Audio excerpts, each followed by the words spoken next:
നമസ്കാരം. ആയുർചര്യയിലെ ഇന്നത്തെ വീഡിയോയിലേക്ക് എല്ലാവർക്കും സ്വാഗതം. ഇന്ന് നമുക്ക് പരിചയപ്പെടാനുള്ളത് കോവിഡ് വന്ന് മാറിയതിന് ശേഷമൊക്കെ തന്നെ സ്ഥിരമായിട്ട് ഒരുപാട് പേരിൽ കാണപ്പെടുന്ന ഒരു പ്രശ്നമാണ് കഫം കൂടിയിട്ടുണ്ടാവുന്ന ചുമ എന്നുള്ളത്.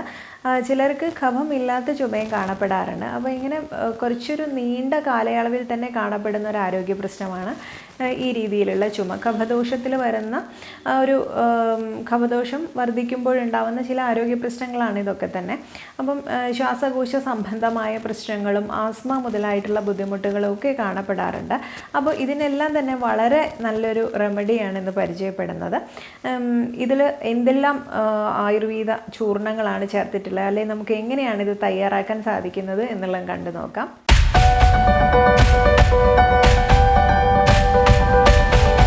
ഇന്നത്തെ ആയുർവേദ കൂട്ടിലെ ചേരുവകൾ എന്തൊക്കെയാണ് എന്നുള്ളത് നമുക്ക് ആദ്യം പരിചയപ്പെടാം. അതിൽ ഫസ്റ്റ് നമ്മൾ ചേർക്കുന്നത് ത്രിക്കട്ടു ചൂർണമാണ്. 3 ആയുർവേദ ഇൻഗ്രീഡിയൻസ് ചേർന്നിട്ടുള്ള ചൂർണമാണ്. അപ്പോൾ ഇത് ഡീറ്റെയിൽ ആയിട്ട് ഇതെങ്ങനെയാണ് തയ്യാറാക്കുന്നത്, അല്ലെങ്കിൽ ഇതിൻ്റെ ഗുണങ്ങൾ എന്തൊക്കെയാണ് എന്നുള്ള കാര്യങ്ങൾ വളരെ വ്യക്തമായിട്ട് നമ്മളൊരു വീഡിയോ ചെയ്തിട്ടുണ്ട്. അതിൻ്റെ ആ ഒരു ചെറിയ ക്ലിപ്പ് ഞാനിവിടെ ചേർക്കുന്നുണ്ട്. അതുപോലെ കുരുമുളകും ചുക്കും തിപ്പലയും കൂടെ സമം ചേർത്ത് നമ്മൾ ഉണക്കി പൊടിച്ചെടുക്കുന്ന ആ ഒരു കൂട്ടാണ് ത്രിക്കട്ടു ചൂർണം എന്ന് പറയുന്നത്. വളരെ ഡീറ്റെയിൽ ആയിട്ട് നിങ്ങൾക്ക് അറിയാൻ വേണ്ടിയിട്ട് ഞാനിവിടെ ഒരു ക്ലിപ്പ് കാണിച്ചിട്ടുണ്ട്. ഇനി വീഡിയോ തന്നെ കാണണമെന്നുണ്ടെങ്കിൽ ലിങ്ക് ഡിസ്ക്രിപ്ഷൻ ബോക്സിൽ കൊടുക്കാം. അപ്പോൾ അതുകൂടി ഒന്ന് കണ്ടു നോക്കിയിട്ട് എങ്ങനെയാണ് തയ്യാറാക്കുന്നത് എന്നുള്ളത് നമുക്ക് വീട്ടിൽ തന്നെ തയ്യാറാക്കാൻ, ഈസി ആയിട്ട് തയ്യാറാക്കാൻ പറ്റുന്നതാണ്. അപ്പോൾ കുറച്ച് പൊടിച്ച് നല്ലൊരു കണ്ടെയ്നറിലാക്കി വെച്ചാൽ ഇത്തരം ആരോഗ്യ പ്രശ്നങ്ങളൊക്കെ ഉള്ളവർക്ക് വളരെ എളുപ്പത്തിൽ നമുക്കത് മാറ്റിയെടുക്കാൻ സാധിക്കുന്നതാണ്. അത് മാത്രമല്ല, ഇതിന് കൂടെ തന്നെ നമ്മൾ ഇതേ അളവിൽ തന്നെ മറ്റൊരു ചൂർണം കൂടെ ചേർക്കുന്നുണ്ട്. അതായത് ത്രിക്കട്ടു ചൂർണമാണ് ഇപ്പോൾ തയ്യാറാക്കിയിട്ടുള്ളത്. ഈ ഒരു ചൂർണം നമ്മൾ ഒരു 1/2 സ്പൂൺ വീതമാണ് ചേർത്തിട്ടുള്ളത്. അതേ അളവിൽ തന്നെ 1/2 സ്പൂൺ വീതം ഇതുപോലെ കോട്ടക്കൽ ആര്യവൈദ്യശാലയുടെ താലിസപത്രാദി ചൂർണമുണ്ട്. അപ്പോൾ ഈ ഒരു ചൂർണം കൂടെ ഇതിലേക്ക് മിക്സ് ചെയ്യണം. ഇനി ഇതിൽ നമുക്ക് താലീസയും മരീചയും ഇതുപോലുള്ള നേരത്തെ പറഞ്ഞിട്ടുള്ള തിപ്പലിയും ഒക്കെ ഇതിൽ അടങ്ങിയിട്ടുണ്ട്. അപ്പോൾ ഇത് ആസ്മ, അലർജി പോലുള്ള പ്രശ്നങ്ങൾ, അല്ലെങ്കിൽ തുമ്മൽ, ഇതുപോലെ കഫം കെട്ടിയിട്ടുള്ള ബുദ്ധിമുട്ടുകൾ, അങ്ങനെയുള്ള പ്രശ്നങ്ങൾക്കൊക്കെ നമുക്ക് ഉപയോഗിക്കാം. ഇതിന് കൂടെ ചേർത്തിട്ടുള്ളത് ഇരട്ടി മധുരമാണ്. ഇരട്ടി മധുരവും തന്നെ നമ്മുടെ കഫം പോലുള്ള പ്രശ്നങ്ങളൊക്കെ ഇളക്കി കളയാൻ വളരെ നല്ലതാണ്. അപ്പോൾ അതുകൂടെ ഈ ഒരു 1/2 സ്പൂൺ സെയിം എമൗണ്ടിൽ തന്നെ ചേർത്തിട്ടുണ്ട്. അപ്പോൾ 3 ചൂർണങ്ങൾ നമ്മൾ 1/2 സ്പൂൺ വീതം ചേർത്ത് അതിലേക്ക് ഒരു 1/2 സ്പൂൺ തേനും കൂടെയാണ് ചേർത്തിട്ടുള്ളത്. നല്ല ചെറുതേൻ ചേർക്കുന്നതാണ് എപ്പോഴും നല്ലത്. അപ്പോൾ അതില്ലെങ്കിൽ നിങ്ങൾക്ക് വൈദ്യരത്നോ കോട്ടയ്ക്കലോ പോലെയുള്ള നിന്നൊക്കെ തന്നെ വാങ്ങിച്ചിട്ട് ഉപയോഗിക്കാനും സാധിക്കും. അപ്പോൾ ഇത് നന്നായിട്ട് മിക്സ് ചെയ്തിട്ട് നിങ്ങൾക്ക് 3 നേരം വീതം ഒരു പിഞ്ച് അല്ലെങ്കിൽ ഒരു 1/4 സ്പൂൺ വീതം 3 നേരമായിട്ട് കഴിക്കാം. അപ്പോൾ അമിതമായി പോകരുത്. എപ്പോഴും തന്നെ ഇത് നെഞ്ചെരിച്ചിലൊക്കെ ഉണ്ടാക്കാൻ സാധ്യതയുണ്ട് അമിതമായാൽ. പക്ഷേ നമ്മൾ ഇരട്ടി മധുരമൊക്കെ ചേർത്തുകൊണ്ട് തന്നെ വളരെ നല്ലൊരു സ്വാദും ഉണ്ടായിരിക്കും. അപ്പോൾ നമ്മുടെ ചൂർണം റെഡി ആയിട്ടുണ്ട്. അപ്പോൾ ഇത് കഴിക്കേണ്ട അളവ് ഇങ്ങനെയാണ്. ഒരു 3 നേരം മാത്രം കഴിച്ചാൽ മതി, അമിതമായി പോവണ്ട. ഇതുപോലെ ചൂർണം തയ്യാറാക്കി വെച്ചാൽ നമുക്ക് ആവശ്യമുള്ള സമയത്ത് ഉണ്ടാക്കി എടുത്ത് കഴിക്കാനും സാധിക്കും. അപ്പോൾ നമ്മുടെ ചൂർണം റെഡി ആയിട്ടുണ്ട്. ഇന്നത്തെ വീഡിയോയിൽ നമ്മൾ പരിചയപ്പെട്ടിട്ടുള്ള ഈ ഒരു അത്യപൂർവ കൂട്ട് നമുക്ക് ഒരുപാട് പേർക്ക് യൂസ്ഫുൾ ആയിട്ടുള്ളതായിരിക്കും.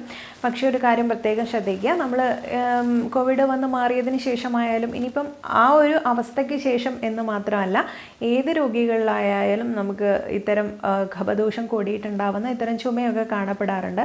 അവർക്കൊക്കെ തന്നെ ഉപയോഗിക്കാൻ പറ്റുന്നതാണ്.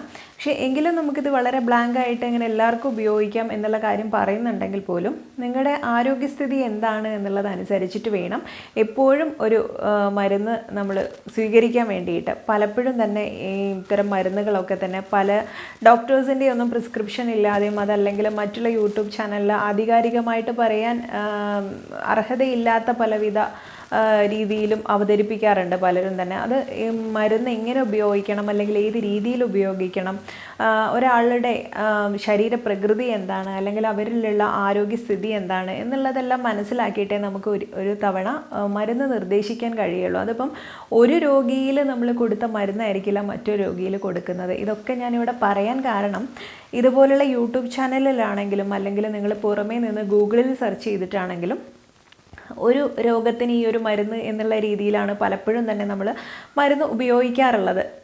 ഡോക്ടറെ കാണാനുള്ള മടിയൊക്കെ കാരണം, അതല്ലെങ്കിൽ മറ്റൊരു കാരണമാണ് ആയുർവേദമല്ലേ ആർക്കും ഉപയോഗിക്കാം എന്നുള്ളൊരു ചിന്തയായിരിക്കാം.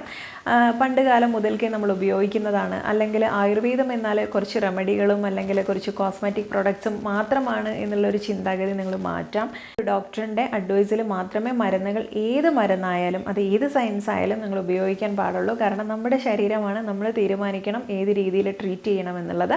അപ്പോൾ ആ രീതിയിൽ ഡോക്ടറിന് ഫുൾ ഒരു കേസ് ഹിസ്റ്ററി കിട്ടിക്കഴിഞ്ഞാൽ നിങ്ങൾക്ക് ഉചിതമായിട്ടുള്ള കാര്യങ്ങൾ, അതിപ്പം മെഡിസിൻ എന്ന് മാത്രമല്ല ഒരു ലൈഫ് സ്റ്റൈൽ റുട്ടീൻ അല്ലെങ്കിൽ ഡയറ്റ്, ഇതെല്ലാം തന്നെ പറഞ്ഞു തരാൻ സാധിക്കും. ഇതെല്ലാം തന്നെ ഒരു അവയർനെസ് രീതിയിൽ മാത്രം കാണുക. കാരണം മറ്റെന്തെങ്കിലും ആരോഗ്യ പ്രശ്നങ്ങളുള്ളവർക്ക് അല്ലെങ്കിൽ പിത്തദോഷത്തിനെയൊക്കെ കൂട്ടുന്ന രീതിയിലാണ് നമ്മൾ പലപ്പോഴും ഇത്തരം സ്പൈസസ് ഒക്കെ കാരണമായി തീരാറുണ്ട്. അപ്പോൾ അതുപോലെ പിത്തം വളരെ കൂടിയിരിക്കുന്ന ചില കണ്ടീഷനിലൊക്കെയാണ് നമ്മൾ ഇതുപോലെ അമിതമായിട്ടുള്ള ഡോസിലൊക്കെ കഴിച്ചു കഴിഞ്ഞാൽ അത് പലവിധ പ്രശ്നങ്ങൾ, നെഞ്ചരിച്ചിൽ പോലുള്ള പ്രശ്നങ്ങളൊക്കെ ഉണ്ടാവാനുള്ള സാധ്യതയുണ്ട്. ഇത് ഇവിടെ എടുത്ത് പറയാനുള്ളൊരു കാരണം, നമ്മളിപ്പോൾ ഈ അടുത്തായിട്ട് ഒരു നവംബർ 14 തന്നെ ഒരു ഫ്ലാഷ് മോബ് സംഘടിപ്പിച്ചിട്ടുണ്ടായിരുന്നു കാലിക്കറ്റ് ബീച്ചിൽ വെച്ചിട്ട്. അപ്പം ഇത് ചെയ്യാനുള്ളൊരു കാരണം നമ്മുടെ മരുന്ന് ആഹാരമല്ല, തീമിൻ്റെ ഭാഗമായിട്ടാണ് ഇത് അവതരിപ്പിച്ചിട്ടുള്ളത്. ശരിയായ ആയുർവേദം എന്താണ് അല്ലെങ്കിൽ ആയുർവേദ ചികിത്സയെക്കുറിച്ച് അറിയണം എന്നുണ്ടെങ്കിൽ തീർച്ചയായിട്ടും നിങ്ങൾക്ക് അതൊരു ഡോക്ടറിൻ്റെ പ്രസൻസിൽ മാത്രം തന്നെ നിങ്ങൾക്കത് ചെയ്യാൻ സാധിക്കുകയുള്ളൂ. അതല്ലാതെ കാണുന്ന മറ്റുള്ള കുറേ പലവിധ ഡോക്ടേഴ്സ് അല്ലാതെ ഡോക്ടർ എന്നുള്ള വ്യാജേനയൊക്കെ തന്നെ ഒരുപാട് പേര് ഇത്തരം തട്ടിപ്പുകളൊക്കെ നടത്തുന്നുണ്ട്. നമ്മൾ പലപ്പോഴും ന്യൂസിലൊക്കെ വായിക്കാറുള്ളതുമാണ്. അപ്പോൾ അങ്ങനെയുള്ളവരിൽ നിന്നോ അല്ലെങ്കിൽ ആധികാരികമായിട്ടുള്ള വൈദ്യശാസ്ത്രത്തിനെതിരായിട്ടും ഇതുപോലെ ആയുർവേദം എന്ന് പറഞ്ഞിട്ട് ഒരുപാട് മരുന്നുകൾ ഇറക്കുന്നുണ്ട്. അപ്പോൾ ഇതൊക്കെ തന്നെ തട്ടിപ്പിന് ഇരയാവാതെ, അല്ലെങ്കിൽ നിങ്ങൾ അത് കഴിച്ചു കഴിഞ്ഞാൽ ആ ഒരു നമ്മുടെ ശരീരഘടന എന്താണ്, ശരീരസ്ഥിതി എന്താണ് എന്നൊന്നും അറിയാതെ കഴിച്ചു കഴിഞ്ഞാൽ അത് നിങ്ങൾക്ക് ഗുണത്തിലേറെ ദോഷം ചെയ്യും. പലപ്പോഴും പലരും ചോദിക്കാറുണ്ട് ഇത് കഴിച്ചാൽ കിഡ്നി രോഗം വരുമോ എന്നുള്ളത്. അങ്ങനെ ഒരു രോഗവും ഇല്ല. കാരണം കിഡ്നി രോഗം വരുന്നത് പണ്ട് കാലം മുതൽക്കേയുള്ള ഒരു സമഗ്രമായിട്ടുള്ളൊരു പദ്ധതിയാണ് നമ്മുടെ ഈ ഒരു ആയുർവേദ ശാസ്ത്രം എന്നുള്ളത്. അപ്പോൾ അത് മനസ്സിലാക്കി ഒരു ഡോക്ടർ അഡ്വൈസ് ചെയ്യുന്നത് അല്ലെങ്കിൽ നിങ്ങളുടെ ശരീര പ്രകൃതിക്കനുസരിച്ച് ശരീരസ്ഥിതിക്കനുസരിച്ച് അഡ്വൈസ് ചെയ്യുന്ന ഒരു മരുന്നും തന്നെ നിങ്ങൾക്ക് ഒരിക്കലും ഹാംഫുൾ ആയിട്ട് ബാധിക്കില്ല. അപ്പോൾ ആ രീതിയിൽ തന്നെ നിങ്ങൾ ആധികാരികമായിട്ട് ഡോക്ടറെ കണ്ട് മാത്രം ഇത്തരം മരുന്നുകൾ സ്വീകരിക്കുക. അപ്പോൾ ഞാൻ ഈ പറഞ്ഞു വന്നത് ഈ ഒരു ക്യാമ്പയിൻ കോഴിക്കോട് ബീച്ചിൽ വെച്ച് നടത്തിയിട്ടുണ്ട്. അപ്പോൾ അത് ജനങ്ങളിലേക്ക് ഇത്തരം അവയർനെസ് എത്തിക്കുക എന്നുള്ളൊരു ഉദ്ദേശത്തോടു കൂടി നടത്തുന്നതാണ്. ഇന്നത്തെ വീഡിയോയിൽ നമ്മൾ പരിചയപ്പെട്ടിട്ടുള്ള ഈ ഒരു ടിപ്പും തന്നെ സാധാരണ കഫദൂഷം കൂടുതലുള്ള അല്ലെങ്കിൽ നിങ്ങൾ ചുമയ്ക്കുമ്പോൾ കഫം പുറത്തേക്ക് വരുന്ന രീതിയിലുള്ള ചുമയാണ് എന്നുണ്ടെങ്കിലാണ് നമ്മൾ ഇത്തരം ടിപ്പൊക്കെ യൂസ് ചെയ്താൽ അത് ഉപകാരപ്രദമായിട്ട് വരികയുള്ളൂ. പക്ഷേ അതല്ല, ചുമയ്ക്കുന്ന സമയത്ത് വരണ്ട ചുമ, കുത്തിയുള്ള ഒരു ചുമയുണ്ടായിരിക്കും, അതിന് ഇതത്ര യൂസ്ഫുൾ അല്ല, ടിപ്പല്ല. കാരണം ഇതുപോലുള്ള ഒരുപാട് ആയുർവേദ മരുന്നുകൾ, അഗസ്ത്യ രസായനം പോലുള്ള ലേഹ്യ രൂപത്തിലുള്ള കുറേ മരുന്നുകൾ നമ്മൾ ഡോക്ടേഴ്സ് നിർദ്ദേശിക്കാറുണ്ട്. അപ്പോൾ അതുള്ളതൊക്കെ തന്നെ അത്തരം ചുമകൾക്ക് അത് ആ രീതിയിലൊക്കെ ഉപയോഗിക്കുന്നത് നല്ലതായിരിക്കും. എങ്കിലും ഒരു ഡോക്ടറിൻ്റെ അടുത്ത് പോയിട്ട് കാര്യങ്ങൾ അറിഞ്ഞതിന് ശേഷം മാത്രം നിങ്ങളിത് തീരുമാനിക്കുക. അപ്പോൾ ഇതുപോലുള്ള കാര്യങ്ങളൊക്കെ തന്നെ നിങ്ങൾക്ക് പറഞ്ഞു തന്നത് വളരെയധികം യൂസ്ഫുൾ ആയിട്ടുള്ള ടിപ്പാണെന്ന് വിശ്വസിക്കുന്നു. കാരണം ഇത്തരം ആരോഗ്യ പ്രശ്നങ്ങൾ അനുഭവിക്കുന്ന ഒരുപാട് പേരുണ്ടെന്ന് കമൻറ്റ് ബോക്സിലൂടെയൊക്കെ അറിയാൻ സാധിച്ചു. അപ്പോൾ അതുകൊണ്ടാണ് ഇങ്ങനെ ഒരു വീഡിയോ ചെയ്യാനുള്ള കാരണം. തീർച്ചയായിട്ടും നിങ്ങൾക്ക് ഇത് യൂസ്ഫുൾ ആയിട്ടുണ്ടാകുമെന്ന് വിശ്വസിക്കുന്നു. അപ്പോൾ മറ്റുള്ളവർക്കും കൂടെ ഇത് ഉപകാരപ്രദമാണോ എന്ന് തോന്നുന്നുണ്ടെങ്കിൽ മാക്സിമം അവരിലേക്കും കൂടെ ഷെയർ ചെയ്തെത്തിക്കുക. നെക്സ്റ്റ് വീഡിയോയിൽ നമുക്ക് നല്ലൊരു വിഷയവുമായിട്ട് ഉടനെ തന്നെ കണ്ടുമുട്ടാം. നന്ദി.